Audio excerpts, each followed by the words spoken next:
네, 여러분 안녕하십니까? 2022년 1월 9일이죠? 네, 화요일 요행의 뉴스 인사이다 시작하겠습니다. 어떻게 아침 잘 출근들 하셨나요? 아니면 출근 준비들 지금 잘 하고 계신가요? 눈이 살살 내려가지고요. 저 오다가 미끄러질 뻔했어요. 이게 많이는 안 왔는데 바닥이 조금 미끌미끌하고요. 잘 안 보여요. 근데 오늘 오전부터 또다시 눈폭탄이 이제 예고되어 있어서 정말 조심하셔야 될 것 같습니다. 특히 어르신들 많이 위험하니까 정말 조심하셨으면 좋겠고요. 자, 오늘 또 방송 여러분들한테 말씀드리겠습니다.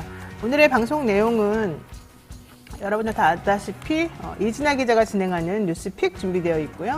그리고 이슈 화합 시간에는 김철근 개혁신당 사무총장님, 그리고 아까 이제 사무총장, 이게 되게 높은 직책이죠.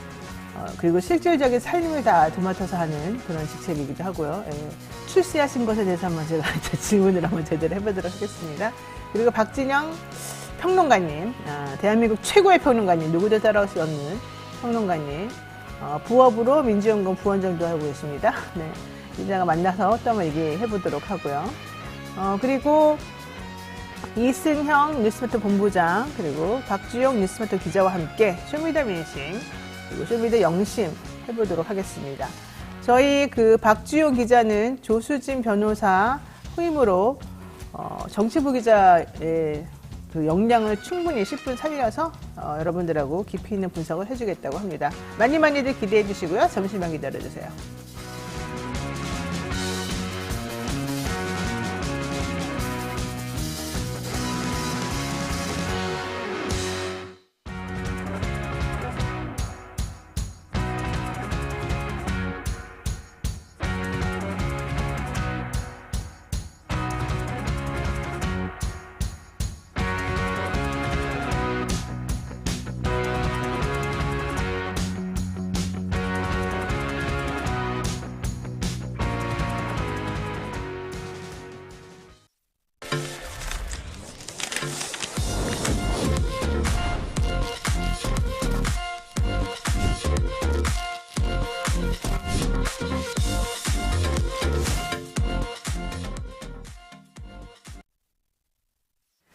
네, 바쁜 아침 이것만은 꼭 알아야 된다. 여러분들께 엄선해서 들려드리는 뉴스 시간입니다. 뉴스의 포구 속에서 우리들이 꼭 알아야만 하는 이슈를 뽑아내는 건 그렇게 쉬운 일은 아닙니다.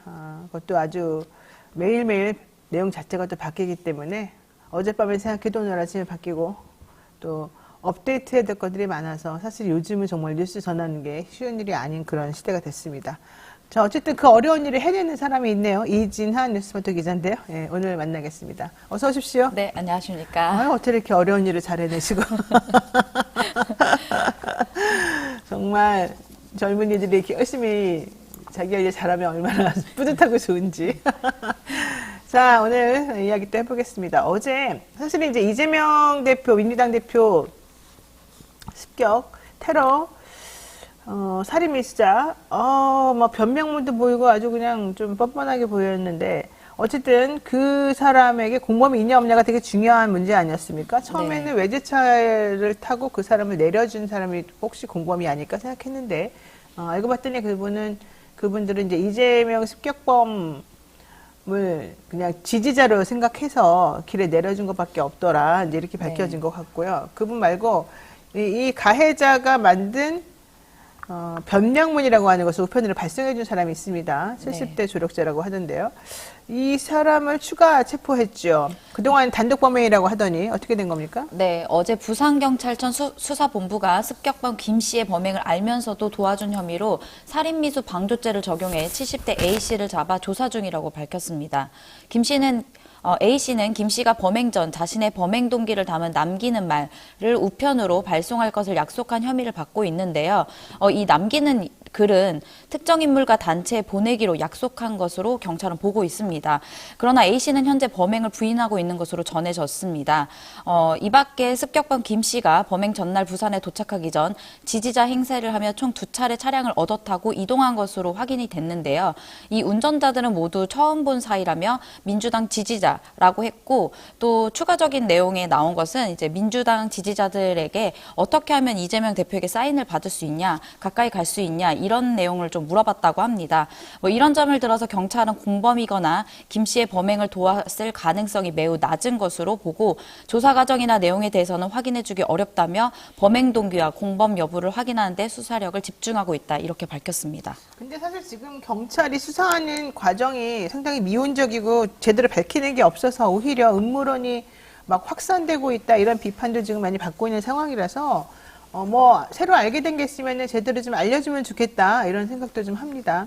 어쨌든 범행 전날 부산에 도착하기 전에 지지자 행세를 하면서 2번 정도 차량을 얻어 탔는데 그 차량을 제공했던 사람들은 그냥 우연히 그 사람을 도와준 것에 불과한 것으로 지금 잠정 결론이 나왔고, 핵심은 그것과 무관하게 이 변명문이라고 하는 것을 체포된 이후에 보내달라라고 하는 바로 이 사람이죠. 네. 그러니까 실질적으로 이 사람이 잡힐 것을 일단 그러면 서로 알아야 되고요. 그렇죠?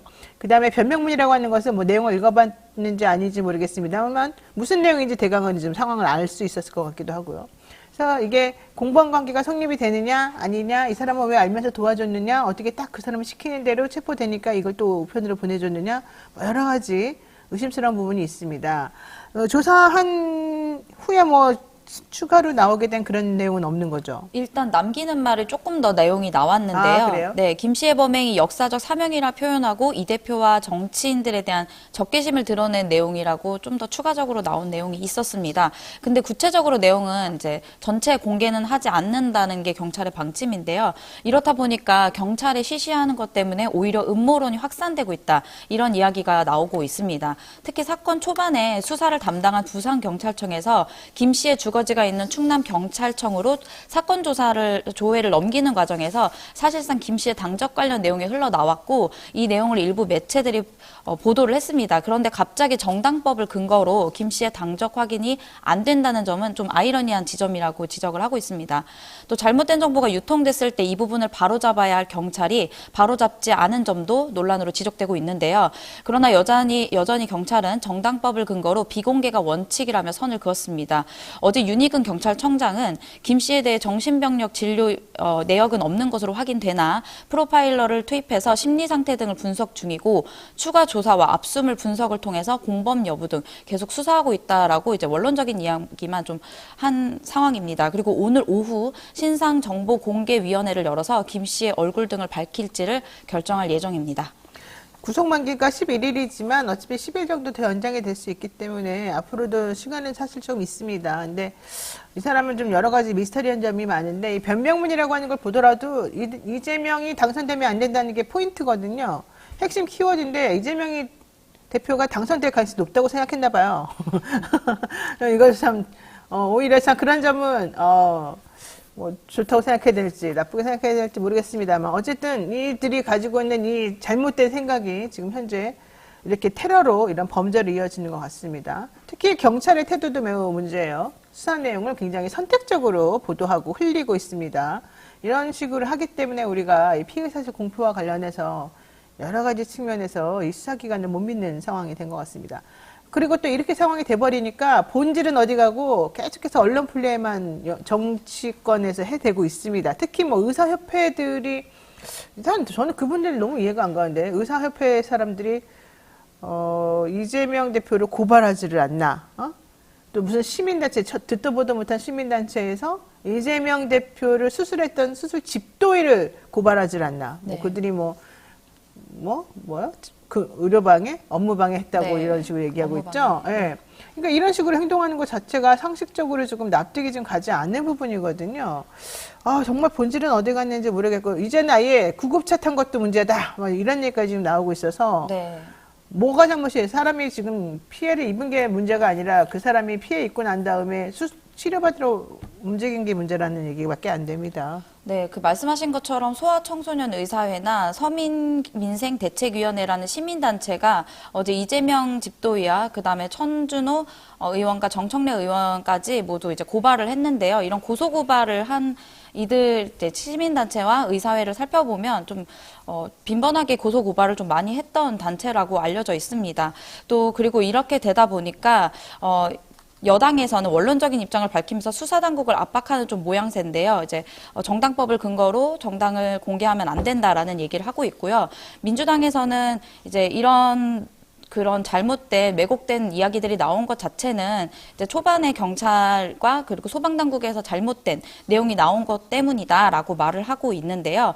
어제 황운하 의원은 대책위원회를 열어서 이제 수사 핵심의 공범관계 규명이고 이에 대해 경찰은 철저한 수사를 촉구하는 동시에 단독범이라는 단정적 보도가 나오지 않도록 수사 브리핑이 이루어져야 된다고 촉구를 했습니다. 또 전현희 대책위원장은 본질을 왜곡한 언론 플레이 가능성도 제시했는데요. 사건 초반에 이 대표 상태를 경상이나 열상 등으로 사건을 축소하는 등의 행위와 또 압수수색 전에 습격범의 소행을 단독범행이라고 했던 언론들의 태도 이런 것들을 좀 이제 허위 사실에 대한 진원지가 명확히 밝혀져야 하고 그 의도를 규명할 필요가 있다라고 강조를 했습니다. 그런데 여기서 이제 윤 청장은 행안위 현안 질의에서 단독범행으로 경찰발로 나간 것처럼 말하는 것은 좀 동의할 수 없다 이런 의견을 냈습니다. 네, 고소고발 남발하는 아주 뻔히 아닌 걸 알면서도 일부러 정쟁화시키려고 고소고발 남발하고 고소고발러들, 일부러 그걸로 먹고 사는 사람들 어떻게 좀 단죄가 안 될까? 이번에 좀 그 부분에 대해서도 우리가 좀 논의를 해봤으면 좋겠다 이런 생각이 좀 들고요. 신상도 좀 공개가 됐으면 좋겠다 이런 생각이 조금 듭니다. 자, 더 중요한 거 민주당에서 밝혔죠? 총리실에서 1cm 열상이라고 일부러 축소해가지고 발표했다더라. 거기가 발언지다 이런 얘기도 했는데 참. 그런 거 보면은 답답하다 이런 생각 안 할 수가 없습니다. 어쨌든 중요한 거 여야가 계속해서 본질은 왜곡하고 언론 플레이만 열중하고 있는 모습이 참 안타깝습니다. 두 번째 이슈 보겠습니다. 어제 더불어민주당 출신인 5선 이상민 의원 국민의힘에 입당을 했는데요. 야, 입당하면서 한 말이 참 특이했습니다. 호랑이 잡으러 호랑이 굴에 들어온다는 생각으로 입당했다? 자, 이 말하고 실질적으로 나는 국민의힘이 원내 1등이 돼야 되겠다라고 생각한다. 이게 맞는 말입니까? 호랑이 잡으러 호랑이 굴에 들어간다. 그러면 호랑이를 잡겠다는 건데 그 잡혀야 되는 호랑이가 1등이 돼야 된다는 거잖아요. 말이 되냐고요. 이것도 좀 이상하고 여러 가지 측면에서 이상민 의원 특검, 김건희 여사 특검에 찬성했던 사람으로 알고 있는데 네. 거기 가서 또 어떤 행동을 취할지 이것도 좀 이상하고 참 복잡한 사람이죠. 한번 네. 얘기해 주세요. 한 자리에서 이야기한 것이 조금 배치되는 이야기가 있었는데요. 이 의원은 어쨌든 이제 호랑이 굴에 호랑이를 잡으러 입당했다라고 밝히면서 윤석열 정부가 성공하고 이후 정권 재창출이 되려면 당장 이번 총선에서 국민의힘이 원내 1당이 되어야 하지 않겠냐.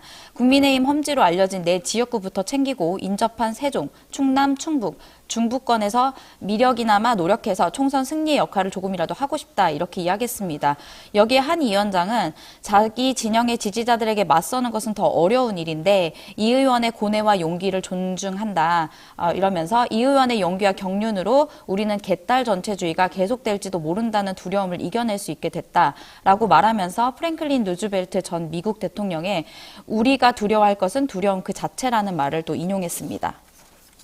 가문의 영광이래잖아요. 국민의힘 들어가서. 그럼 그동안에 국민의힘 그렇게 욕하고 그렇게 잘못했다고 말한 그건 도대체 다 어디 갔는지 왜 이렇게 가문의 영광을 늦게 이루셨는지 참 답답하다 이런 생각 안 할 수가 없고요.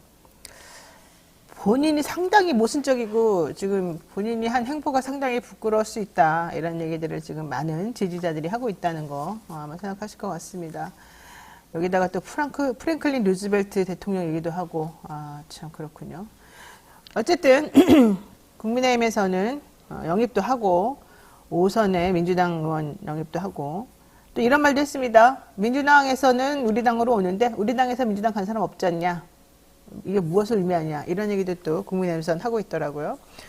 국민의힘 본격 총선 모드 지금 가동하고 있고요. 입당부터 복당, 탈당 여러 인물들의 행보가 활발한데 지금 내부적으로 전쟁이 일어나고 있다 이런 얘기 하더라고요. 네, 이준석 전 대표의 탈당 이후에 이제 이상민 의원의 입당 그리고 김은혜 전 대통령실 홍보수석 비서관이 어제 국민의힘 경기도당에 복당 신청서를 냈습니다.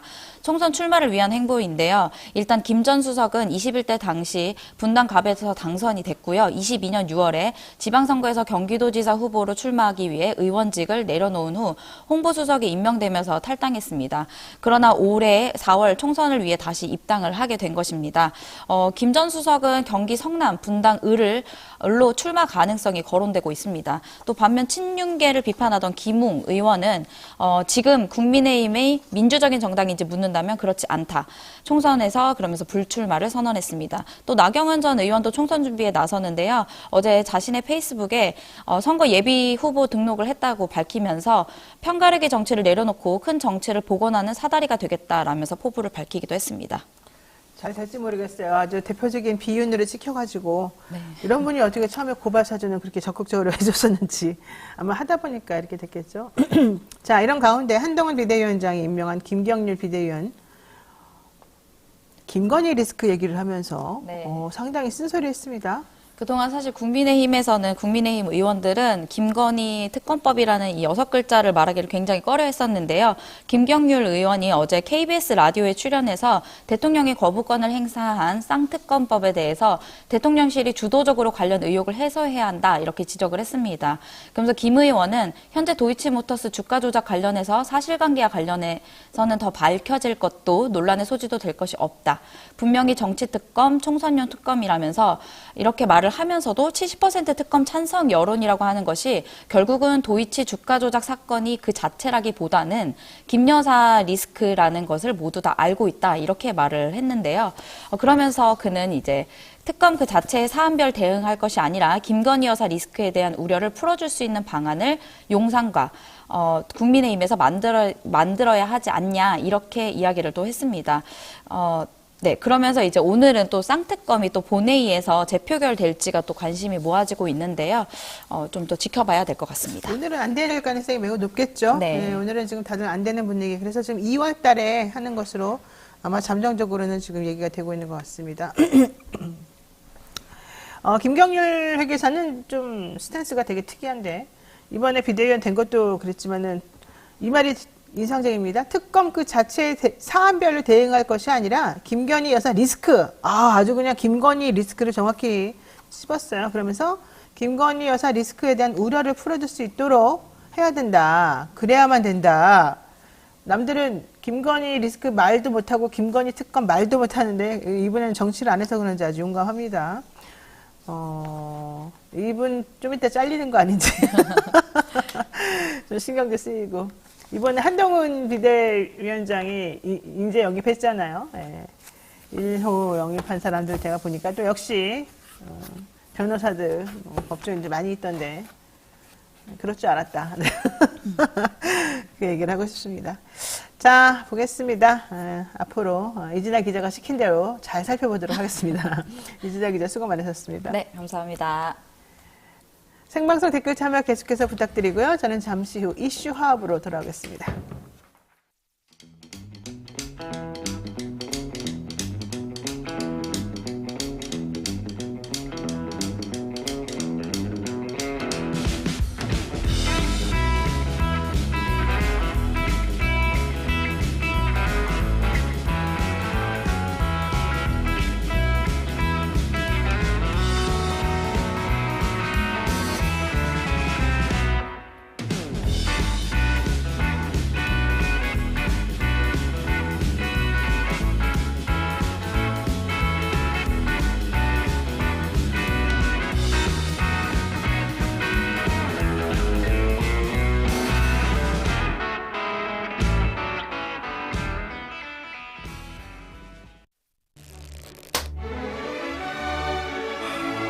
오늘따라 집중이 잘 안 된 것 같아.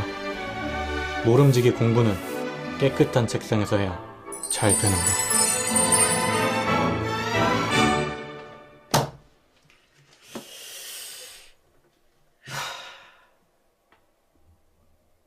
피곤한데 내일 할.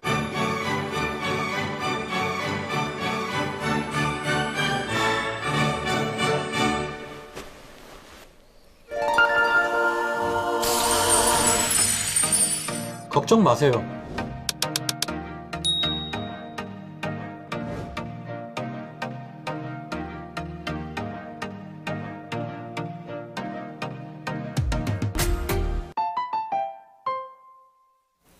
네, 산삼의 분양 함양 지리산 제락 800고지에서 농약 한 방울 비료 한 톨 없이 오로지 자연의 힘으로만 자랐습니다. 산양 산삼인데요. 사포닌 함량이나 효과는 자연삼과 진대가 없답니다. 7년근 뿌리, 잎, 열매 한 뿌리를 한 병에 담아내서 압도적인 사포닌 함량을 자랑하고 있고요.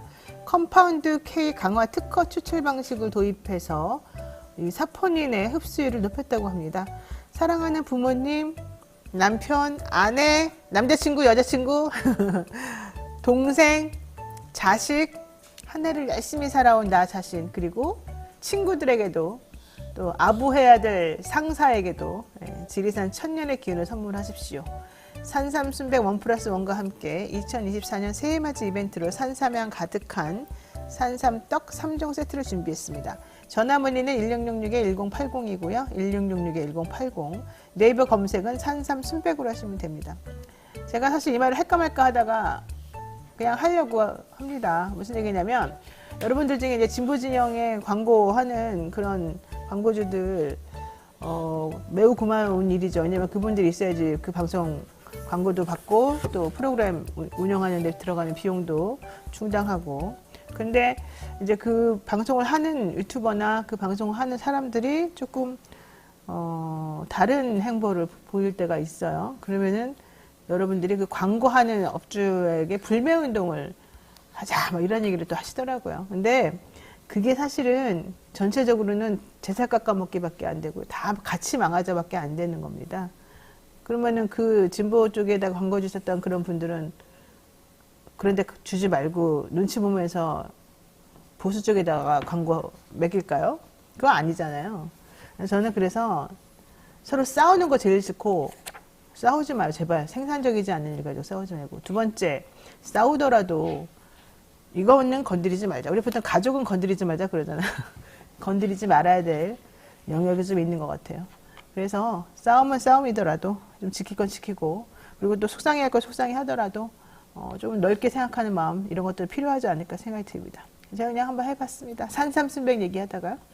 자, 바로 이슈 화합 진행하죠. 한 주간 가장 뜨거웠던 정치 이슈로 여야 간의 불꽃 토론을 펼치는 시간입니다. 이슈 화합 시간인데요. 오늘도 함께 해줄 두 분 소개하겠습니다. 김철근 우리 개혁신당의 사무총장님 맞죠? 내가 외우느라고요. 박진영 유명한 정치평론가. 네, 안녕하세요. 민주연구원 박진영입니다. 부원장을 부업으로 하시는. 네. 부업으로? 네. 자, 부원장이 정만 두고 있는. 네. 당에서 일을 안 시켜. 그냥 자리만 주는 거예요? 그걸 뭐 대단한 걸 줬다고 생각하는데. 상근이 아니고 비상근이라는 소리죠? 아니 처음에 이제 상근을 시켜달라고 이야기를 했는데 안 시켜주더라고요. 네. 네. 굉장히 섭섭했습니다. 저는 이제까지 일하면서 저보다 일 잘하는 사람을 본 적이 없습니다. 친명이 아닌가 보죠. 친명인데도 뭐 이제 이거 의원 기득권 정당이 돼버리니까 민주당은 그렇게 됐습니다. 의원 숫자가 많잖아요. 그러니까 의원들 중심으로 모든 것을 풀어나가려고 하니까 원외 인사들이나 이런 사람들이 일할 기회를 못 잡아요. 이번 4월달에 이건 하시면 되겠네. 저는 일단 반대하는 게 정당은 원외 정당을 하는 게 맞아요. 국회의원이라는 자리와 정당이라는 자리는 충돌이 많이 일어나거든요. 정당은 특정한 파티에 소속돼 있고 국회의원은 국민이 뽑기 때문에 충돌이 일어났을 때는 정당이 우선적으로 존재해야 되기 때문에 원외 정당을 하는 게 맞아요. 그래요? 그럼 계속 원외정당 하시겠다고? 아니 원하나 봐요. 그게 정치 풍토가 그렇게 바뀌어야 된다는 거죠. 본인은 절대 국회에 안 들어갑니까? 아니 그런 건 아니고 국회의원만 정치한다라는 거 느끼는 것 자체가 잘못된 인식이고 특권 기득권인 거예요.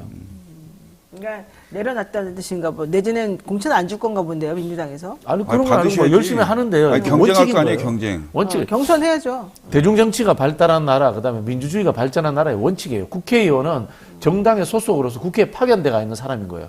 정당의 말을 들어야 되는 거예요. 네. 그렇지 않잖아요. 지금 이상민 의원 하는 행동이 그런 거 아닙니까? 국회의원이 되기 위한 것만 정치다라고 생각하는 거잖아요. 그렇죠. 네. 그건 매우 이분은 부적절하죠. 한술 더 뜨는 거잖아, 지금. 육선에서 의장하겠다는 거 아니야. 의장? 그 의장하려고 호랑이 굴에 들어갔다는 아니 거 아니야? 의장을 시켜주냐고요. 국민의힘에 있는 다선 의원들은 바보냐고요. 아니, 뭐 그런 미끼라도 있었으니까 갔겠죠. 아니 나는 솔직히 그 정도 가치가 있을까? 지금 생각합니다. 자 어쨌든 중요한 거 우리 유명한 정치평론가이신 박진영님께서는 원외 정당이 더 중요하다 이렇게 얘기를 해주십니다. 여기 약간 좀 의문을 표시하고 계시는 개혁신당의 사무총장님 어떻게 생각하십니까? 당연히 그 국회의원을 다수 배출하는 정당이 돼야죠. 그렇죠. 왜냐하면 정당이라 그래야지 뭐 하면 말이 기본적으로 통하죠. 정권 창출을 목적으로 하는 무리, 사람들이 모임이잖아요. 그러면 당연히 의회에 진출하는 국회의원을 다수 배출해야 되는 게 네. 총선 때는 목표일 수가 있죠. 당연히 맞습니다. 그렇게 해야죠. 박진영 부원장도 원내에 들어가세요. 아니, 저 안 하겠다는 게 아니라 열심히 합니다. 열심히 국회의원이 되기 위해서 노력을 하는데 국회의원만이 정치고 국회의원만이 대의민주주의의 기관이라고 하는 것 자체가 국민들이 우리 헌법에서 보장되고 있는 민주공화국의 정신을 위반하는 거예요. 네, 알겠습니다. 우리 코너 제목이 이슈 화합인데 이 화자가 이 조화로울 화 뭐 이런 게 아니라 불화자입니다. 서로 불같이 싸워라. 자, 어쨌든 이상민 의원 얘기 이제 나왔으니까 그 얘기부터 먼저 하겠습니다. 결국 국민의힘에 입당을 했습니다.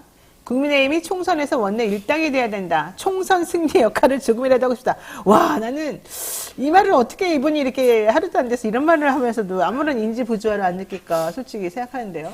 어떻게 보십니까?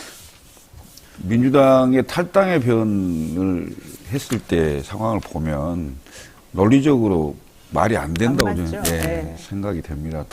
지금 민주당의 이재명 대표를 중심으로 한 그 원보이스의 어떤 그 그립감보다 한 10배, 100배는 더 센 데가 국민의힘인데. 그러니까요. 국민의힘에 입당을 하면서 지금 이런 말씀을 한다는 것은 너무 논리적인 모순이고 정치를 왜 하는지 그걸 극명하게 본인은 한 번 더 국회의원 하겠다.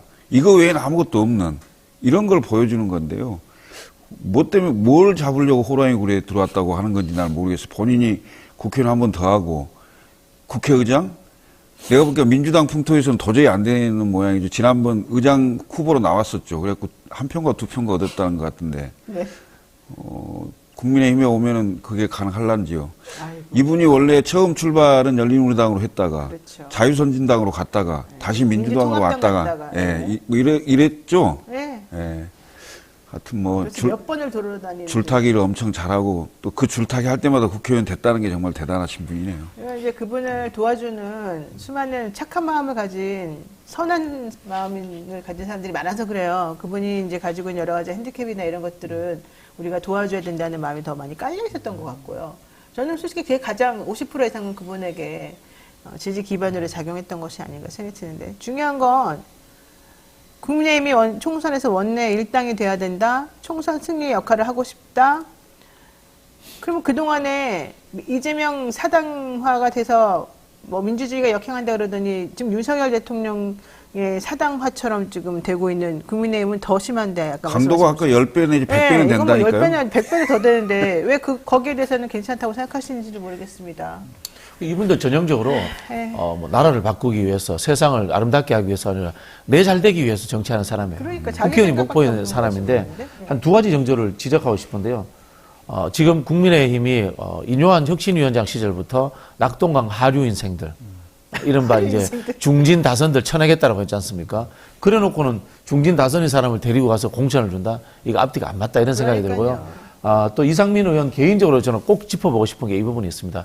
이분이 차별금지법에 1차적으로 서명하신 분이에요. 본인이 이제 장애인이기도 하시고요. 네. 근데 국민의힘이 차별금지법을 차별금지법을 제일 반대하는 정당입니다. 그렇죠. 과연 본인이 이제까지 정치하고자 했던 그 목적과 지향과 맞는가? 우리가 평가해야 됩니다. 왜? 이분은 그것을 차별금지법에 서명한 것도 좀 믿을 수 없어요. 그 서명조차도 말씀하신 것처럼 본인이 국회의원 되기 위해서 서명했던 사람이기 때문에 믿을 수 없기 때문에 이제는 우리가 평가하고 거기에 대해서 이 사람은 소신 없이 정치한 사람이구나라고 국민들이 판단해 주셔야 되는 거예요. 김건희 특검법에 대해서는 어떻게 할런지 두고 보겠습니다. 그러니까 그때 내가 알기로는 네. 김건희 특검을 찬성했던 것으로 알고 있는데 그러니까요. 가셔가지고 반대하시려나? 이 의원이 민주당에서는 또 불참해서 그때 찬성표 안 던졌던 걸로. 문제됩니다. 정당은 정치 결사체입니다. 당론이 정해지면 거기에 따라서 따를 의무가 있습니다.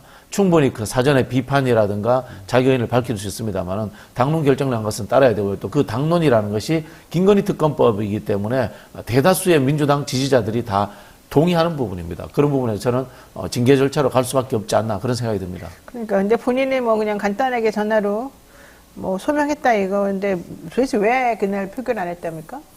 모르겠어요. 무슨 이유인지는 모르겠는데 그 행동에 대해서는 정치적 책임을 집니다. 정당이 의원들이 들어왔다 나갔다 하는 장난치는 곳이 아니에요. 정치 결사체라고 제가 말씀드리잖아요. 김건희 특검법 그 투표할 당시에 민주당에서도 한 명의 이원 이탈표가 후보 있었죠. 말씀하신 예, 거죠. 예. 그분이 본회의에 참석을 안 했다고 네, 뭐 안 얘기를 했어요. 하는데 네. 참석을 안 한 이유가 뭔지 제대로 안 나왔어요. 그건 정확히 소명이 좀 돼야 될 것 같은데 그러니까. 그게 정치적으로 중요하죠. 왜냐하면 국민들이 그 엄청난 관심을 갖고 있는 법안에 본회의를 갔는데 갑자기 그 법안에만 표결을 않고 본회의를 떠났다면 거기에 걸맞는 사유가 있어야죠. 거부한 거죠, 말하자면 네. 뭐. 그게 없다면 정치적 책임을 또 져야 되는. 그렇죠. 네.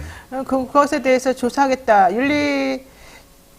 윤리특위인가요? 거기서 지금 조사한다. 윤리감찰단. 네, 윤리감찰단에서 조사한다 그러니까 그냥 대답했다 이거만 얘기하고 더 이상 말을 안 하더라고요. 자, 중요한 건 아마 제가 보기에는 이상민 의원 같은 경우도 지금 보복운동 논란으로 이경 전 네. 대변인이 사실은 이 유성구 이상민 위원의 그 의원의 지역구를 두드리니 사실 거기서 되게 지난번에 출판 기념회도 되게 잘 되고 그랬다고 그러더라고요. 그래서 좀 거기는 워낙 민주당 편이 센 편이어서 민주당 사람이 나가면 된다 이제 이런 좀 생각이 있긴 한데 그랬다가 보복운동 논란으로 지금 한참 꺾였어요. 그러고 나니까 그러면은 민주당의 대항마로 이상민이가 워낙 이 동네에서 이 지지 기반이고 조직이 있으니 국민의힘 이름으로 나가도 되지 않겠냐 이런 계산이 깔린 거 아닌가. 그래서 그냥 입당도 시키고 그쪽에 나가라라고 지금 공천도 주고 그럴 거 아닌가. 어차피 그쪽에서 나가려고 했던 국민의힘 사람들 좀 약하다고 생각하고 있었으니까 나는 그렇게 된 거 아닌가 생각이 좀 들어요. 저는 이분이 이제 충청권이고 또 법조인이에요. 네, 변호사 우리 다 알아요. 그분. 네, 저는 그런 부분에서 근데 변호 활동은 거의 안 한 걸로 알고 있는데. 윤석열 전 대통령과 과거부터 알았을 가능성도 상당히 높다고 봅니다. 다 알았어요. 민주당에 있는 그러니까 법조인들은요. 윤석열 대통령이 이렇게 변심하시기 전까지는 되게 친했어요. 거기에다 특히 충청권 분들은 네. 윤석열 대통령도 충청권 연고를 내세워가지고 정치권 분들하고 많이 접촉했던 걸로 제가 알고 있습니다. 네, 그래서 아니, 그러니까 옛날에 같이 민주당에 있었잖아. 그 민주당 정권에. 민주당 그러니까, 정권 네, 검찰총장 특검할 했고 때까지만 해도 민주당의 그 다선 의원이었고 사이가 그다음에 되게 좋았어요. 법사위원 했을 거 아니에요. 네. 그러니 맞아요, 민주당 법사위원 하나, 했어요. 국민의힘 하나 네. 별반 차이 없는 정치인이 대한민국에 70~80% 되는 겁니다. 맞아요. 보통 시민님께서 이상민 욕하지 마 그러는데 욕하는 게 아니라 그냥 설명 한번 해봤습니다. 자, 한동훈 비대위원장이 내일부터 1박 2일간 부산을 방문한다는 거잖아요. 어제 대전인가요? 거기서도 막 5시간 기다린 사람하고 사진 찍고 뭐 난리가 났다 그러던데. 부산 민심 일부러 지금 이재명 대표의 그 피격 이후에 갑자기 닥터 헬기를 타는 게 특권이냐 아니냐 이거 가지고 물타기가 엄청 심하게 지금 돌아간 그 동네를 딱 간다는 거예요. 한동훈 위원장이. 이거 정치적 계산이 깔려 있는 거겠죠? 계산을 하고 가는 거죠. 그런데 과연 도움이 될까가 중요하죠. 도움이 안 됩니까? 될 것 같은데. 글쎄 한동훈 비대위원장이 국민들로부터 얼마만큼의 소구력을 갖고 있는지 모르겠습니다만 비대위원장 되고 나서 국민의힘의 지지율 변화가 그렇게 크게 있지가 않아요. 가장 중요한 것은 윤석열 대통령과의 차별화된 메시지와 전략을 낼 수 있느냐의 문제였는데 그렇죠. 네. 일견 좀 기대를 하는 사람도 좀 있었겠죠. 그렇지만 역시나 검사 동일체의 상명하복에 특수부 검사다운 당정일체의 강화다. 결국은 네. 김건희 특검에 대해서 뭔가 다른 얘기를 좀 할 수 있지 않을까 이런 예측도 해봤는데 그것도 역시나 더 세게 방어하더라. 이런 상황에서 사실 부산이요. 엑스포가 실패한 이후에 굉장히 상황이 안 좋거든요. 특히 그래요? 국민의힘 내부 그 조사 결과가 예상보다 엄청나게 안 좋습니다. 총선 예상이. 예, 이게 상황이 굉장히 안 좋은 거거든요. 지금 지역별로 보면 수도권은 뭐 어차피 굉장히 어려운 상황이고 네. 그 수도권만큼 안 좋다는 게 부산입니다. 지금. 그래서 심상치 않은 걸 좀 느끼는 것 같아요. 그래서 아마 부산에 최초로 1박 2일에서 좀 시간을 많이 내는 것 같은데 네. 과연 그게 효과가 있을까? 지금 무슨 한동훈 비대위원장이 가는 곳마다 무슨 사진 찍고 이런 게 마치 뭐라도 있는 것처럼 보수 언론에서 붕업 시켜주는 것 같은데. 그렇죠. 그 정도 사진 찍으려고 하는 사람들은 한동훈 비대위원장 말고도 많습니다. 예. 그러니까요. 지금 그래서 일견 혹은 내지는 일부는 아직 정치 초년생이라 이 좀 사람들이 이렇게 해주는 거에 좀 너무 취해 있다. 우쭈쭈쭈. 좀 있으면 이렇게 내년 이렇게 될 것이다. 이렇게 얘기하는 사람도 근데 있습니다. 뭐 워낙 뭐 운동장이 좋으니까요. 우리 김철근 총장님께서 보수 언론 아니에요. 싸구려 언론, 저질 언론 이렇게 표현하는 게 맞는데, 자 부산을 가서 뭘 할 건지가 중요하잖아요. 사진 찍고 오는 거 아니에요? 나는 떡볶이 대신 쫄면을 밀면을 먹겠다. 또는 돼지국밥을 먹겠다. 이런 수준의 기사들을 지금 쏟아내고 있는 거 아닙니까? 부산이 지금 경제적으로 어려우니까 엑스포 다음에 뭘 해주겠다. 어떤 발전 계획을 찾겠다. 이런 기사 한 줄도 안 나와요. 이거 보면서 진짜 저는 이 싸구려 정치인과 싸구려 언론은 한 몸이다. 그런 생각이 들어요. 제발 좀 분석을 해주시고 무슨 메시지를 내는지, 무슨 정책을 가졌는지 좀 집중해서 보시면 좋겠다는 생각이 들고요. 부산이 굉장히 지금 민심이 요동치는 것이 국민의힘의 시뮬레이션에서도 국민의힘이 좋지 않아요. 그럼 민주당에서는 어떻게 하나? 민주당도 좋지 않아요. 그 표는 어디로 가는 거야? 지금 굉장히 역동적인 상황에 놓여 있다는 건데, 물론 뭐 이준석 신당도 있습니다만은 저는 각 정당들이 의미 있는 부산을 대표할 만한 정치 지도자와 의미 있는 부산을 회생시킬 비전들을 제발 좀 보여주실 것을 부탁을 드리겠습니다. 지금 부산의 민심이 총선에서 지금 국민의힘에게 유리하지 않다고 판단했기 때문에 이재명 대표 피습 사건의 본질을 자꾸 뭐 내로남불이니 특혜니 이런 쪽으로 몰고 가는 거잖아요. 그래서 언론들이 일제히 똑같은 톤으로 똑같은 내용으로 기사 쓰잖아요. 나는 그렇게 수많은 언론이 그렇게 일사불란하게 한 가지 이유로 한 가지 포인트를 가지고 한 가지 방향으로 모두 똑같은 기사 쓰는 거 처음 봤는데, 게다가 이번엔 뭐까지 나왔어요? 이제 구급차 특혜까지 나왔어요. 정말 너무 해도 너무한다 이런 생각했는데, 그게 전부 다 사실은 부산 민심, 이쪽 민심이 조금 기울려고 하니까 그거 저지하려고 그러는 거 아니에요, 솔직히 말해서. 저지 안 돼요. 안 될까요? 당연히 저지 안 되지. 국민들이 그렇게 언론이 바보니까. 써도 되는데? 국민들이 바보냐고요. 요즘은 그 기성 언론이 얘기한 대로 국민들의 여론이 형성되지 않아요. 근데 너무 많이 이렇게 여기서 다 그러면 그게 맞나 보다 이럴 수도 그 있잖아요. 오히려 역풍 불어요. 아, 그래요? 네, 역풍 불고요. 요즘은 지금 하고 있는 이 유튜브라든지 SNS라든지 정보가 흘러나오는 통로가 다양하고요. 굉장히 정보량이 많기 때문에 국민들이 판단이 정권에 보다 한 수 위에 있어요. 그렇죠. 국민들이 네. 더 똑똑하긴 하죠. 아, 그럼요. 네. 그러면은 이제 이준석 신당이 창당되니까 네. 이준석 신당에서 그러면은 TK나 PK 이런 쪽으로 좀 신경 쓰십니까? 저희는 전략적으로 정면 승부할 겁니다. 어떻게 정면 승부예요? 아니, 대구 경북에도 후보자들 다 낼 거고요. 부산 경남에도 후보를 다 낼 거고요. 바람몰이를 하겠다?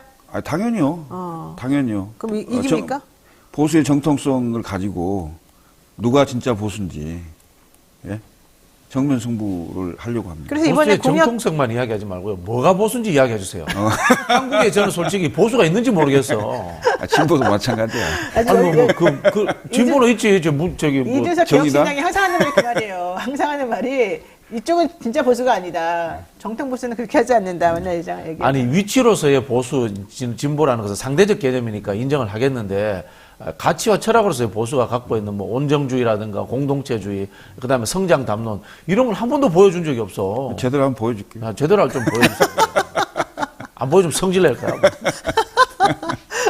어쨌든 지금 뭐 비례 위성 이런 거 안 하고 정통으로 지역구에 사람들 다 내보내고 하겠다는 거잖아요. 아, 그럼요. 돈 많이 들 텐데 괜찮습니까?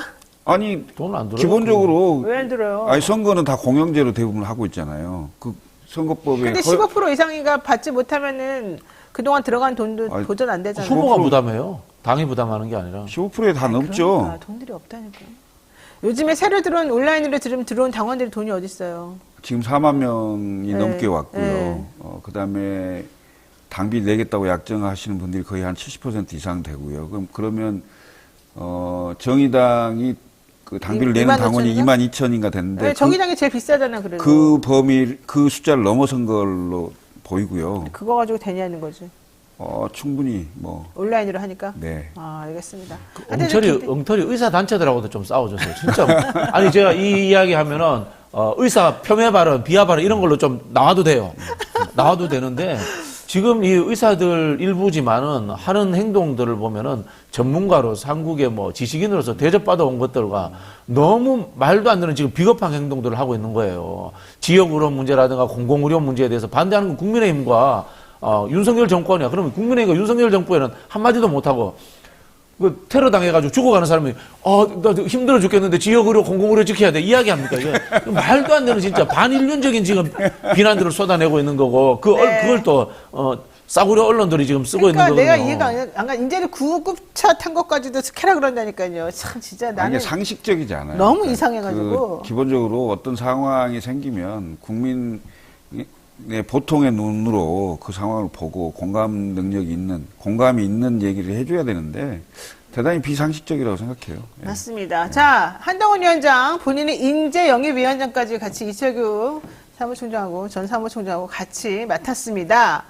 그러면서 한 첫 번째 일성이 박상수 변호사를 인재영입 1호로 내세웠고 이번에 공관위원장 자리에도 판사 출신 정영환 교수를 내정을 했죠. 검사 출신 비대위원장, 판사 출신 사무총장, 변호사 비서실장, 인재영입도 변호사, 뭡니까 도대체 공관위원장도 변호사 출신, 판사 출신 다 변호사 자격 있으니까. 이거 한마디로 뭐라는 줄 아세요? 뭐예요, 너무해요. 법조 카르텔이잖아요. 그러니까 너무 심해요. 네? 나는 솔직히 내가 이쪽에 있지만 너무 심해요. 아니 법조 카르텔 얘기 카르텔 그렇게 대통령이 타파한다더니만. 계속 얘기하시잖아요. 그런데 법조 특히 검사 출신 분들은 사시나 뭐 이렇게 사법시험 그다음에 변호사 시험이라도 합격하고 이런 분들만 이렇게 사람으로 보이나 봐요. 네? 그러니까 어떻게 이해가 안 가요. 법치를 가장한 독재죠. 우리 네. 한번 대한민국 법조의 역사를 한번 읊어드릴까요? 아니야. 이승만 독재에 부역한 법조, 군사정권 쿠데타에 성공한 쿠데타는 처벌하지 할 수 없다라고 이야기했던 법조, 이게 대한민국 법조의 역사입니다. 떳떳하고 자랑스럽지 않습니다. 법조인들은 항상 부역합니다. 모든 정치권이나 모든 이 시스템에 부역할 수 있는 근거를 대주는 게 법조인들이기 때문에 사실은 다 부역을 하는데 그게 이제 옳지 않다. 그 얘기를 좀 하는 것이고. 더 큰 문제는 이제 진보 정당, 상대적으로 개혁 정당이라고 하는 쪽에서도 법률적 논리가 지배하고 있다는 게 가장 큰 문제입니다. 제가 이 말씀을 왜 드리냐면 철학적으로 법이라는 것은 사회적 보편화가 되고 난 뒤에 법은 따라오는 겁니다. 법은 보수적일 수밖에 없습니다. 진보는 상상하고 미래를 밝혀나가는 영역이거든요. 그런데 법률적으로 따져서 진보를 정한다? 그러면은 그게 진보가 아니죠. 그건 보수를 정당화하는 거거든요. 그래서 저는 하다못해 민주당 계열 정당에서라도 변호사들 제발 좀 그만 오세요 좀. 아니, 그 동의해요, 저는. 법조인이라는 게 직역으로 보면 과거의 일을 맞아요. 변론하거나 파헤치거나 기소하거나 이런 거 그다음에 판단하는 거잖아요. 그러니까 대단히 그 과거 지향적인 직업군입니다. 그 법조 3륜 자체가 똑같아요. 미래에 예정된 일, 미래에 그 상상력을 가지고 뭘 하는 직업이 아니에요. 그래서 기본적으로 법조 3륜의 직업군은 정치하고는 사실 좀 맞지 않아요. 리갈 마인드라고 해서 법적인 그런 개념이 좀 있어야 된다는 측면은 조금 이해는 됩니다만은 정치라는 게 결국 상상력의 영역이고 미래를 펼쳐가는 거잖아요. 그러려면 상당히 그 법조의 이른바 물을 좀 빼야 되는 거죠, 사실은. 맞습니다. 그런데 현직 법조인을 바로 비대위원장으로 바로 오는 이런 경우라면 좀 너무 당황스럽지 않나요? 근데 뭐 어제 오늘 일이 아니어가지고 이제는 놀랍지도 않은 상황이 돼버렸는데 문제는 이 한동훈 비대위원장이나 대통령이나 정치인들을 잘 못 믿고 본인이 잘 아는 검사 출신 내지는 연수원대 친하던 사람들 그런 법조인들을 그래도 그나마 더 믿기 때문에 그런 것 같다. 본인들이 하는 것은 죄가 아니고 정치인들이 하는 건 전부 부패라고 생각하는 모양이죠. 네, 맞습니다. 국정농단 사건에 정치인 수사 많이 해봤을 거 아니에요. 그래서 그런 인식이 깔려 있는지는 모르겠습니다만은 정치인 결코 법조인들에 비해서 부패한 사람이라고 몰아세울 수 있는 건 아니에요. 네. 자, 그런데 하나 이제 특이한 점이 하나 있습니다. 김경열 국민의힘 비대위원, 한동훈 위원장이 임명한 거잖아요. 이 사람이 김건희 리스크를 얘기합니다. 그리고 김건희 특검법도 얘기를 하고, 한동훈 위원장이 차마 말하지 못하는 거를 김경률의 입을 통해서 말하고 있다. 이렇게 해석이 가능하거든요. 이거는 저는 무슨 뜻일까요? 그렇게 보지 않습니다. 그건 또 아닙니까? 김경률 개인의 생각이라는 느낌이 들고요. 김경률 개인적으로? 만약에 이게 짜고 치는 거라면은 국민의힘에 도움이 될 겁니다. 그러나 짜고 치는 것이 저는 아닐 가능성이 많다고 보는데 이번 비대위원 오래 못할 것 같아요. 그러니까 이러다 보면 오래 못 가겠죠, 당연히. 예, 오래 못할 것 같아요. 예. 왜냐면요, 짜고 친다는 것은 내가 티키타카가 돼야 되는 거잖아요. 비판을 하면은 네. 지도부가 안아서 해결해 줄 수 있어야 되잖아요. 근데 이게 해결할 수 없는 거예요. 윤석열, 김건희 건에 해당되기 때문에 해결할 수 없는 거기 때문에 저는 김경률 비대위원이 오래 못 갈 거다라고 예상합니다. 그러니까 이런 식으로 말하면은 그 동네에서 잘리겠죠, 금방. 어제 그렇죠. 아침에 이제 그 뭐 방송에 나와서 네, 처음에 방송에서 이제 나온 얘기죠. 얘기를 했잖아요. 어제 하루 종일 한동훈 비대위원장이 언론을 대하지 않았어요. 언론을 피해 다녔어요. 이거 물어볼까 봐. 예. 이런 상황이었고, 그 다음에 김경률 비대위원에게 기자들이, 이게 뭐 좀 뭔가 그 논의가 돼서 한 얘기냐, 그 이른바 짜고 친 거냐 이런 걸 물어봤는데, 비대위원이 돼갖고 이런 발언도 못하면 비대위원 왜 합니까? 뭐 이렇게 반응을 했다고 하는 걸 그렇죠. 보면, 네. 짜고 친 것 같진 않은데, 김경률 비대위원도 한 성깔 하잖아요. 근데 이제 이게 어떻게 해결될지 네. 한번 보시죠, 뭐. 저도 김경일 회계사 한번 물어보겠습니다, 개인적으로. 자, 이 얘기를 해봐야 될 것 같습니다. 김웅 의원이 불출마 선언을 했어요. 두 번째 현역 불출마 선언이긴 한데, 우리 당이 가야 할 곳은 대통령의 품이 아니다. 정치권 너무 힘들다. 이런 얘기를 했습니다. 이 와중에 김은혜 수석은 복당 신청도 하고요. 자, 김웅 의원은 물론 뭐 유승민 영입 인사여서 좀 안 맞는 것도 있었습니다만 그래도 고발 사주 이런 거 같이 협조해주고 그랬던 분인데 왜 이렇게까지 이중적 관계인 거죠. 고발 사주 의혹에 있어서는 같이 엮여 있고 네. 또 한편으로 봤으면 이제 정치적 성향이라든가 그다음에 또 이 검사 생활을 해왔던 인생 역정들을 보면은 이 특수부 출신들과 또 이분은 또 형사부 출신이다 보니까 네, 상당히 네. 또 서로 안 맞죠, 거리가 사실은. 멀고 네, 이런 네. 부분에서 좀 안 맞는 측면인데 제가 봤을 때는 공천 못 받을 것 같으니까 불출마했다. 이렇게 해석이 됩니다. 네. 네, 맞습니다. 그거는 뭐 누구나 예상했던 바이고요. 솔직히 말해가지고 대통령실에 있던 측근 50명이 지금 다 자기가 생각하는 장밋빛 지역으로 지금 총선 나가겠다고 다 지금 김웅원 지역구에는 했어요. 지금 저 언론인 출신의 그분이 밝혔잖아요. 누구요? TV조선 신동욱? 아니요. 방 누구요?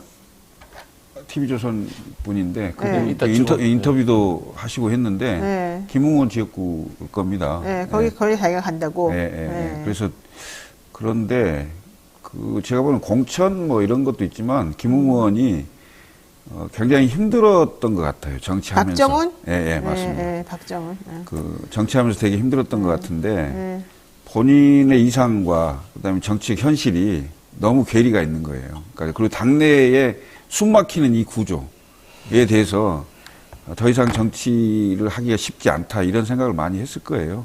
그렇다고 해서 다른 대안도 고민했겠지만 뭐 그렇게까지 하기는 좀 본인 모르겠습니다. 뭐 용기가 없었는지 모르겠습니다만은 네. 이 정도 선에서 자기는 그만하겠다. 뭐 주변에 그런 얘기를 많이 했다고 해요. 그렇죠. 네. 사실 더 이상 설 자리도 없었긴 했었어요. 왜냐면 내부적으로 사람이 없었거든. 도와줄 사람이 아무도. 자, 마지막으로 요거 하나만 정리하고 가겠습니다.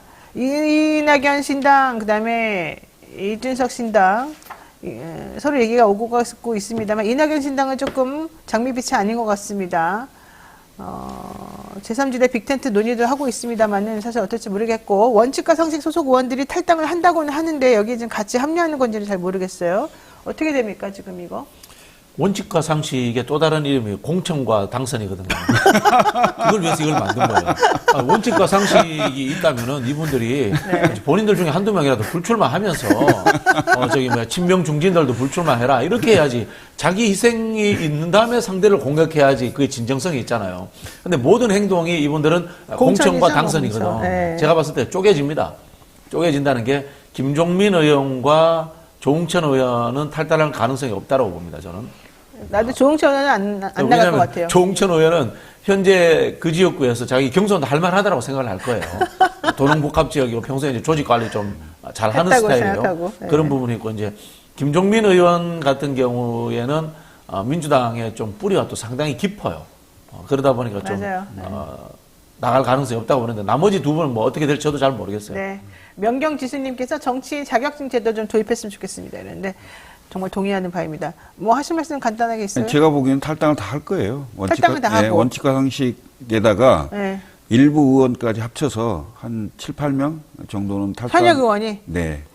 그럼 다 어디 가요? 탈당할 걸로 예상이 되고요. 그다음에 그 이낙연 신당하고는 또 함께 할지 여부는 좀 더 봐야 되는 것 같아요. 탈당만 현역 하고. 의원들이 나와서 본인들이 그 일종의 플랫폼 역할을 좀 해보겠다 뭐 이런 네. 생각도 있는 것 같아요. 그래서 탈당이 현실화된 이후에 그 방향을 어떻게 잡을지를 한번 보시죠. 알겠습니다. 네, 지금까지 김철근 개혁신당 사무총장 그리고 박진영 민주연구원 부원장 함께했습니다. 고맙습니다. 네, 감사합니다. 감사합니다. 네, 잠시만 기다려 주십시오.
주식 평가 방법이 사용되고 있어요.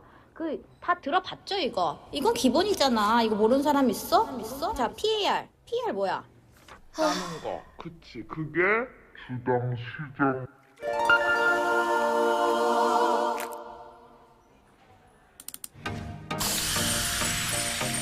걱정 마세요.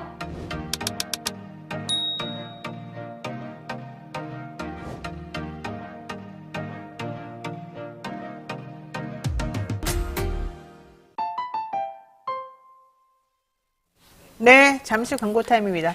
소비자 선호도 1위 강화교동 해풍 맞은 고시가리 통통쌀 광고입니다. 여기 지금 저희 기자님 앞에 이렇게 있는데요. 1kg씩 소량으로 진공 포장되어 있어서 청결하고 신선합니다. 무공해 지역에서 생산된 상등급의 쌀이고요. 깨끗하고 맛과 모양이 좋은 통통쌀이죠. 현재 통통몰에서 판매가 되고 있고요. 드신 분들 전부 다 맛있다고 하시고요. 저도 먹어봤는데 찰지고 아주 맛있습니다. 이게 좀 약간 맛이 오묘하다 근데 좀 씹는 맛이 되게 좋고요. 정말로 이렇게 뭐라 그래야 되나 이렇게 이게 알이 좀 터지는 느낌? 뭐 그런 것들이 좀 있습니다. 소비자들 만족도도 매우 높고 여러분들도 한번 부담 갖지 않는 선에서 드셔보시는 것도 괜찮겠습니다. 많은 성원 부탁드리고요. 자, 바로 화요일마다 하는 쇼미더민심 시작해 보도록 하겠습니다. 이승영 뉴스포트 본부장 그리고 박주영 정치부 기자 함께하겠습니다. 두 분 어서 오십시오. 안녕하세요. 네. 미디어 토마토에서 실시한 여론조사, 한 주간의 여론 동향 파악해보는 그런 시간이 저희 항상 첫 번째 질문인데요. 지난주에 윤석열 대통령의 김건희 특검법, 그리고 대장동 50억 클럽 특검법, 일명 쌍특검에 대해서 거부권 행사한 것이 사실 매우 중요한 이슈였습니다. 이것이 과연 총선에서 어떤 영향을 미칠 것인가? 이걸 지금 알아보신 거죠? 네. 네. 설명해 주세요. 국민의힘의 긍정, 부정 이걸 물어봤거든요. 네. 그러니까 쌍특검에 대해서 거부권을 행사했는데 국민의힘에 긍정적 영향을 미칠 것이다라고 응답한 분들이 17.1%, 부정적 영향을 미칠 것이다 58.2%, 별 영향 없을 것이다 18.6%, 잘 모르겠다 6.2% 이렇게 결과가 나왔습니다. 이거는 무슨 뜻일까요? 해석을 좀 해볼까요? 일단은 전 연령층 전 지역에서 국민의힘에 부정적 영향을 미칠 것이라는 응답이 우세했어요. 그 중도층 민심에서도 61%가 부정적 영향을 미칠 것이라고 말을 했고요.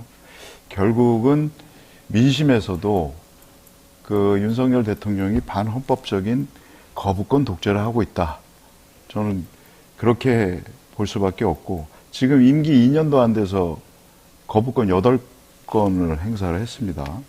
그리고 특히 이번 경우에는 본인과 가족 비리 관련 비리 수사에 거부권을 행사한 것이거든요. 이거는 대통령으로서는 역대 최초입니다. 처음입니다. 과거에 이명박 전 대통령이 뭐 내곡동 사저 의혹 특검이라든지 박근혜 씨가 그 최순실 국정농단 특검을 수용을 했었거든요. 그랬죠. 예, 그럼에도 불구하고 윤 대통령은 이걸 거부했다. 그래서 헌법학자들이 하는 얘기가 이게 이해충돌 소지가 다분하다 말하자면. 그래서 거부권 행사를 하는 건 반헌법적인 거부권 독재다라고 비판을 하고 있습니다. 사실 법조인들은 역사적으로 자기 가족에 대한 특검을 거부한 유일한 사례로 이 사례를 이제 꼽아야 된다라는 얘기까지 하고 있는 중입니다. 퍼센테이지를 살펴보게 되면은 국민의힘의 긍정적인 영향일 것이다 17.1%, 부정적일 것이다가 58.2%인데 이게 현재 특검 거부하는 거 옳지 않다라고 하는 국민 여론하고 좀 비슷한 것 같고요. 예. 전체적으로 항상 퍼센테이지 나온 걸 보게 되면 그 경향이나 이 숫자의 근접도가 비슷한 것 같아요. 한 10명 중, 국민 10명 중 6명이 항상 이쪽. 예, 항상 이런 식으로. 7명. 예, 예. 네. 어떻게 보세요? 예. 또 어떻게 보면 아까도 퍼센테이지가 비슷하다고 말씀을 하셨는데 이게 또 앞으로 뭐 총선 정당 지도라든지 아니면 윤 대통령 국정운영 지도도 있다가 이제 설명을 하겠지만 보통 30% 중후반대 정도를 형성하고 있거든요. 이런 네. 김건희 특검 거부권 반대라든지 그 다음에 윤 대통령 지지율이라든지 아니면 국민의힘 지지율이 대부분 30%대 30% 중후반대를 형성하고 있기 때문에 이건 거의 고정 지지층인 것 같습니다. 그렇죠. 그래서 이게 총선으로 가면 갈수록 사실상 아무래도 이제 윤 대통령의 지지율 같은 경우에 저희 조사에 따르면 3주 전만 해도 30%대 초반이었거든요. 근데 이번에 30% 중후반으로 올라왔고 국민의힘 같은 경우에도 거의 약간 조금 오르는 경향을 보였습니다. 그러니까 이게 거부권 행사 이후에 사실 김건희 특검에 대해서 거부권을 행사했기 때문에 아무래도 지지율이 좀 영향을 받지 않을까라는 예상도 있었고 그리고 지난주에 이재명 민주당 대표의 피습 사태도 있었기 때문에 국민의힘의 지지도가 좀 영향을 받는 거 아니냐 이런 지적도 있었는데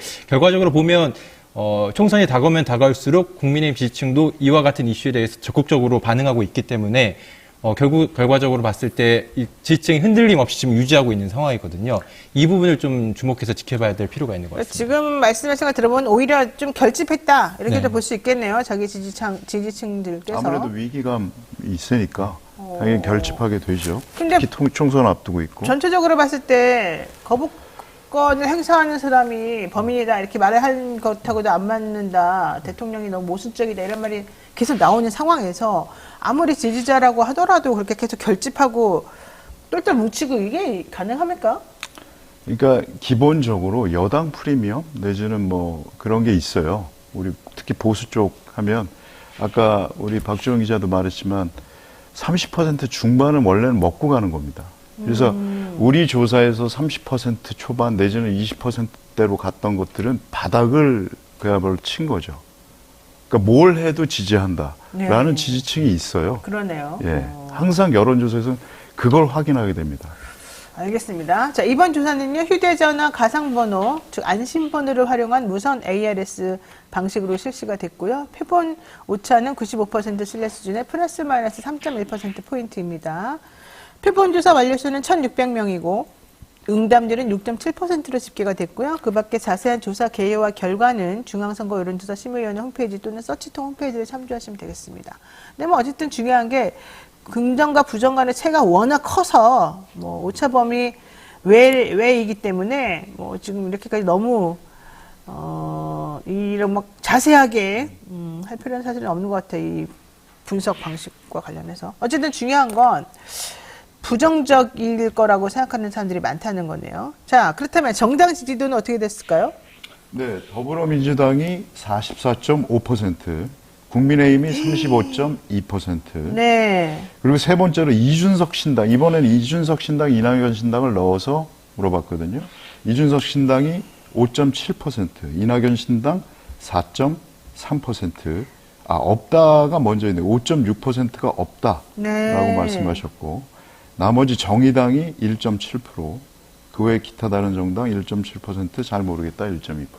그러니까 이게 되게 좀 생각해봐야 될 게 창당이 예고된 신당을 포함시켰단 말이에요. 네. 그러니까 이낙연 신당과 이준석 신당을 포함시켰는데도 민주당이 44.5%. 그러니까 별로 이렇게 많이 이탈되는 게 없네요. 네네네. 그리고 국민의힘은 35.2%. 여기도 마찬가지인 것 같네요. 그러면 이준석 신당과 이낙연 신당을 지지한 사람들은 어디서 나타난 사람들이냐? 아까 중도층과 무당층 이런 데서 좀 나왔을 것 같고.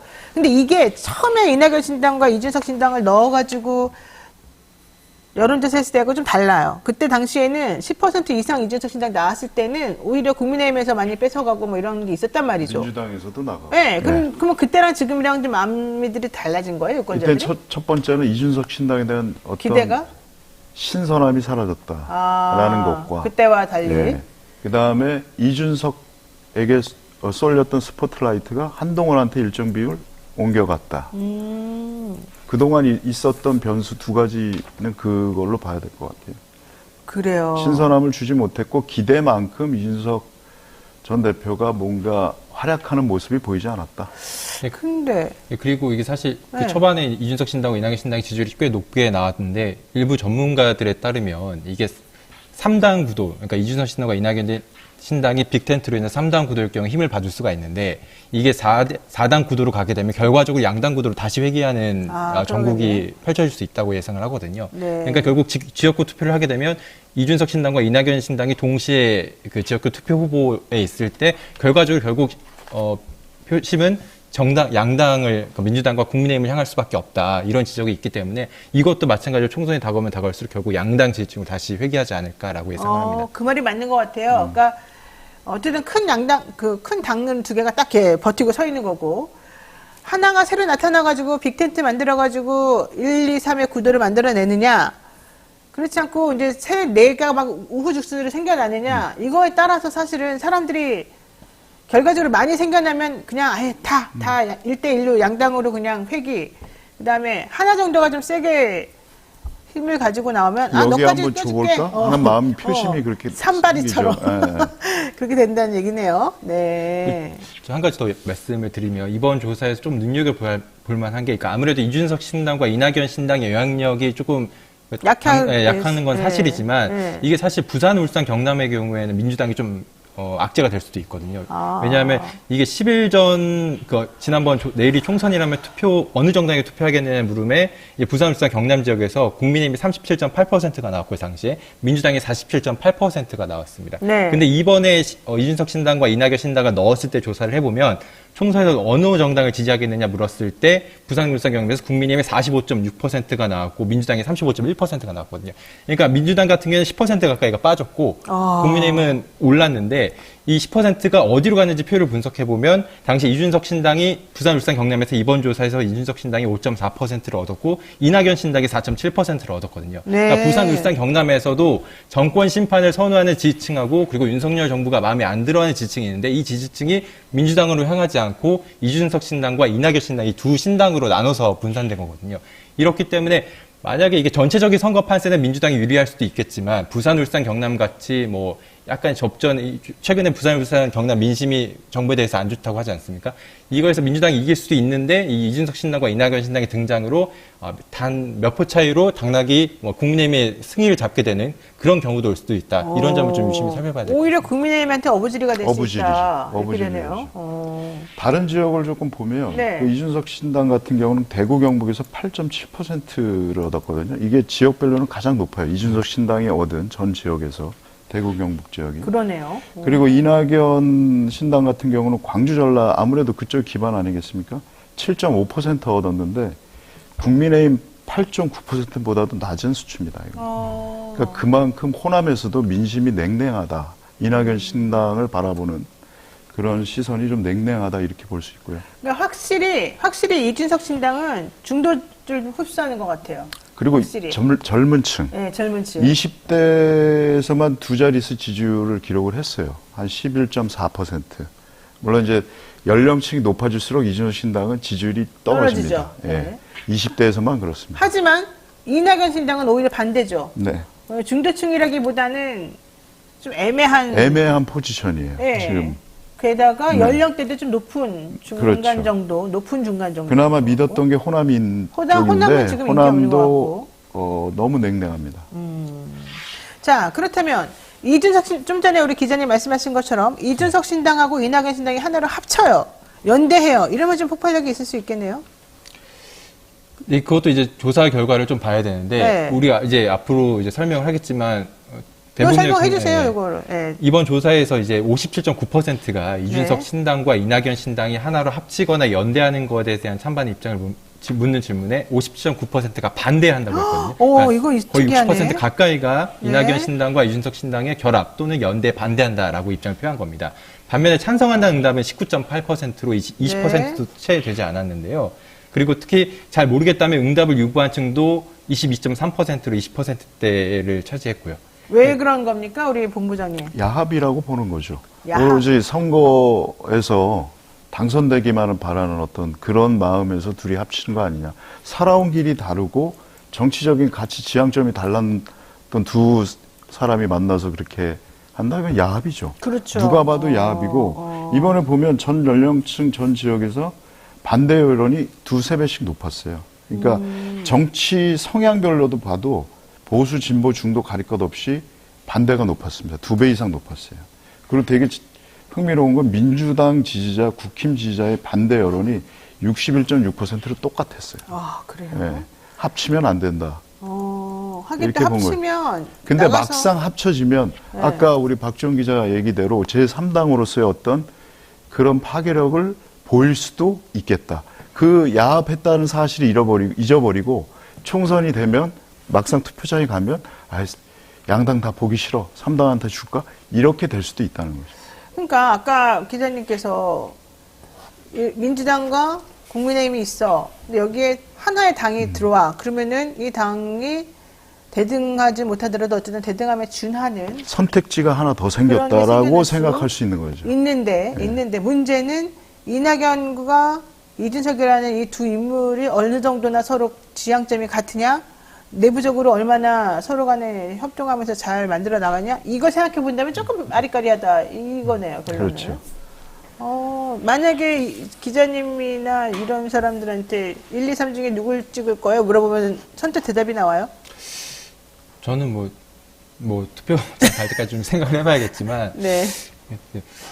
좀 사람마다 좀 생각이 좀 다를 것 같긴 합니다. 네, 그러니까 잘 안 예전에 나오겠죠? 네. 우리 김영삼 대통령 됐을 때도 3당 합당을 통해서 된 거 아닙니까? 그러니까 그 결국 당시에. 그때도 야합이라고 했단 말이에요. 그렇지만 그래도 의미가 있었어요, 그 당시에. 뭐 낭만도 있고 로맨스도 있던 시절이니까 뭐 그렇긴 한데 이게 정치 공학적으로 이렇게 접근해서 이런 식으로 연대하고 합친다?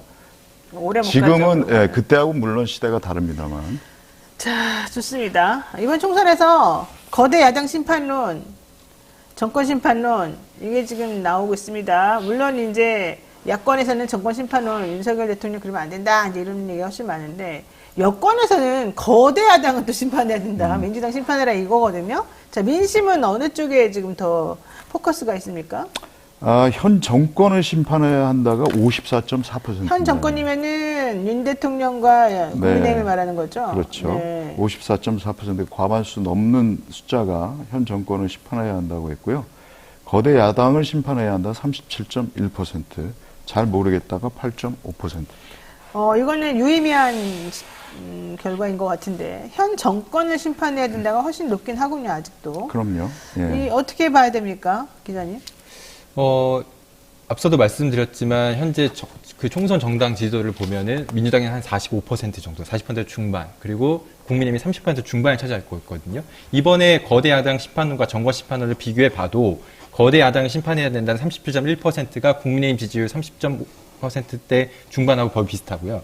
현 정권을 심판해야 된다. 그러니까 정권 심판론이 54.4%가 나왔는데 이거에 비해서 민주당의 지지율이 45%대, 그러니까 40% 중반으로 이 정권 심판론에 대한 응답까지는 아직 미치지 못하고 있는 상황입니다. 이게 이제 그 나머지를 이낙연 신당과 이준석 신당이 차지를 하고 있는데 과연 이 총선에서 물론 지금까지 현재 정권 심판론이 확실히 과반을 차지하면서 이제 우세를 보이고 있지만 이게 과연 민주당의 지지까지 투표장에서 이어질 것이냐 이 부분을 좀 지켜봐야 될 것 같아요. 지금 우리 본부장님이 추이를 한번 얘기를 해주시죠. 이게 정권 안정론과 정권 견제론이 지금 한 달 간격으로 3번 조사가 이루어졌다는 거예요? 저희가 용어를 좀 바꿨어요, 이번에. 그러니까 원래 12월 둘째 주까지 이게 네. 항상 한 달에 한 번씩 물어봤었는데 그전에는 정권 안정이냐 견제냐 이렇게 물어봤으면 이번에는 야당 심판이냐 정권 심판이냐 이렇게 용어를 바꿨거든요. 그랬더니 근데 분명하게 양쪽의 어떤 결집이 더 이루어졌다.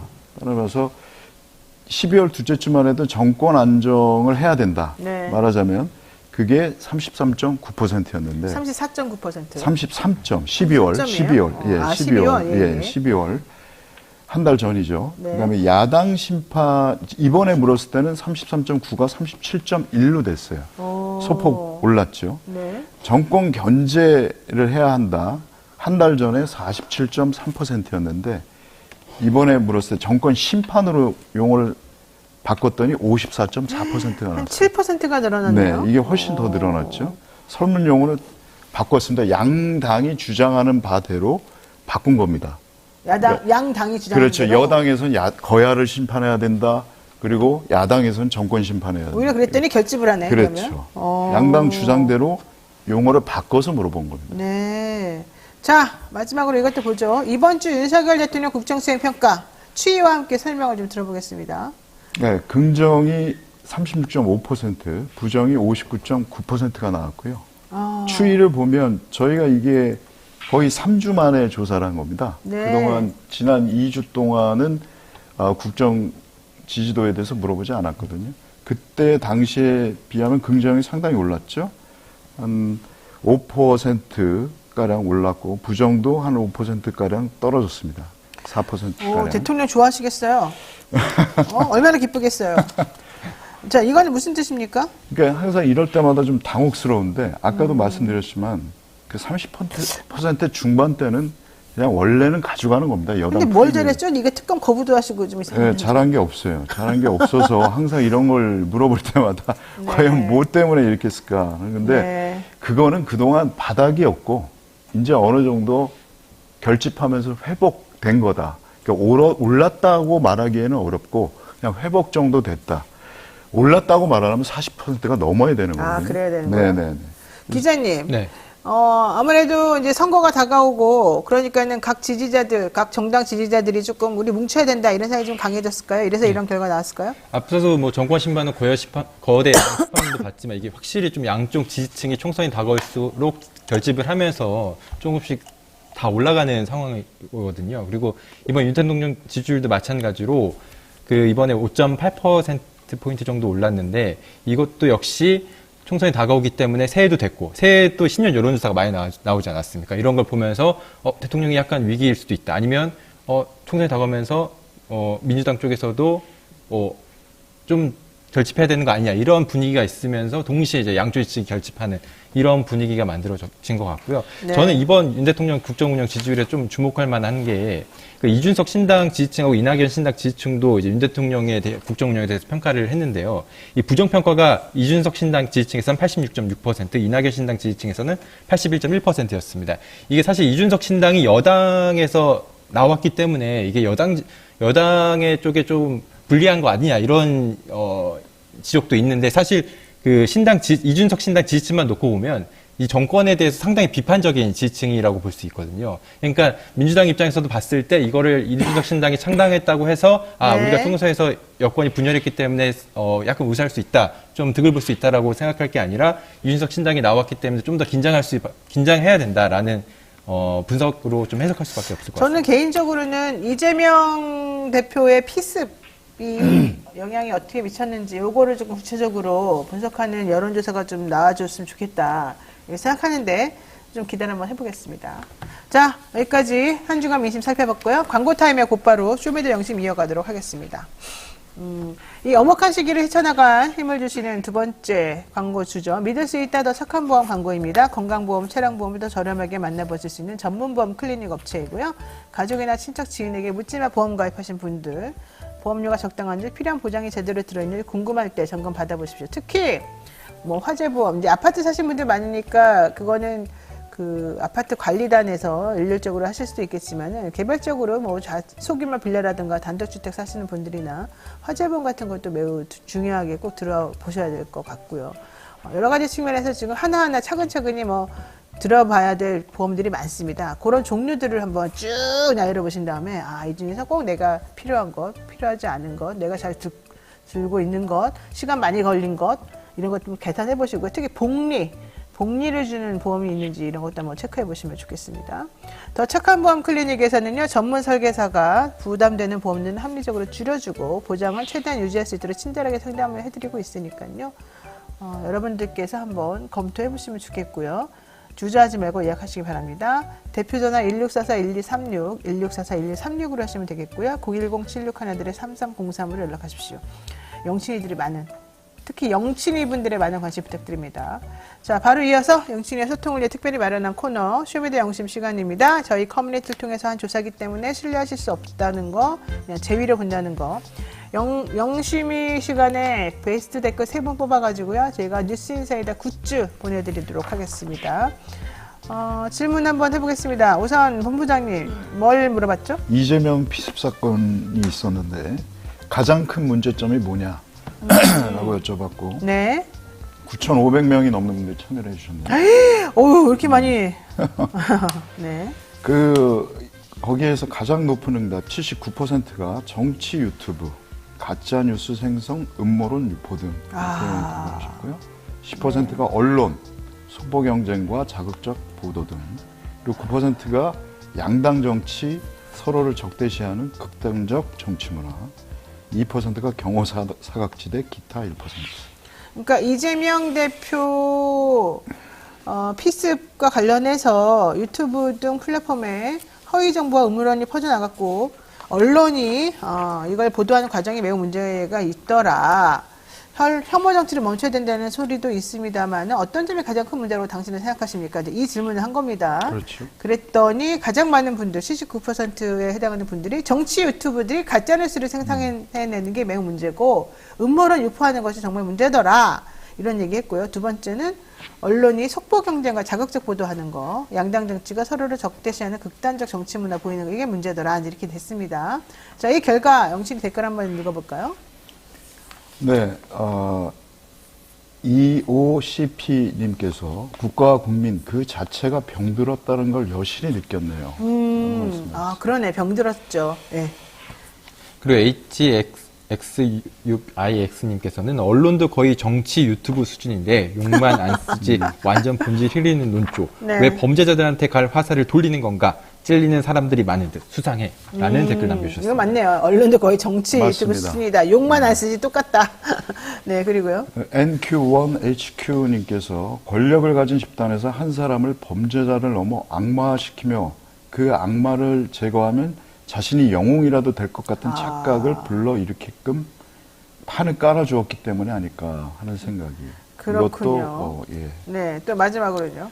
LW4LS님께서는 가장 중요한 건 이제껏 한 번도 야당 대표를 만나지 않는 윤석열 대통령에게 가장 큰 문제가 있지 않을까 싶다. 국정의 파트너로 보는 것이 아닌 범죄자로 보고 있으니 지지자들도 그렇게 보는 것이고 그렇게 보다 보니 이재명에 대한 범죄도 거리낌 없이 하는 거라고 생각합니다. 라는 댓글 남겨주셨습니다. 자, 지금 댓글을 9,500명 중에서 4개의 댓글이 뽑혔는데 이 중에 3분에게 선물을 드리고 한 분은 지금 떨어뜨린다는 겁니까? 참 잔인하네요. 그냥 네 분 다 드려야 되겠죠, 아무래도. 예, 아주 지금 촌철살인인데. 예, 아니 촌철살인이 9,500명 중에 뽑힌 건데 어떻게 3명만 주겠습니까? 어쩔 수 없네요. 그냥 다 드립니다, 여러분. 네, 오늘 여기까지 해야 될 것 같습니다. 내일은 최진봉 교수 그리고 배상훈 프로파일러와 함께 할 건데요. 자, 오늘 두 분 말씀 고맙습니다. 네, 감사합니다.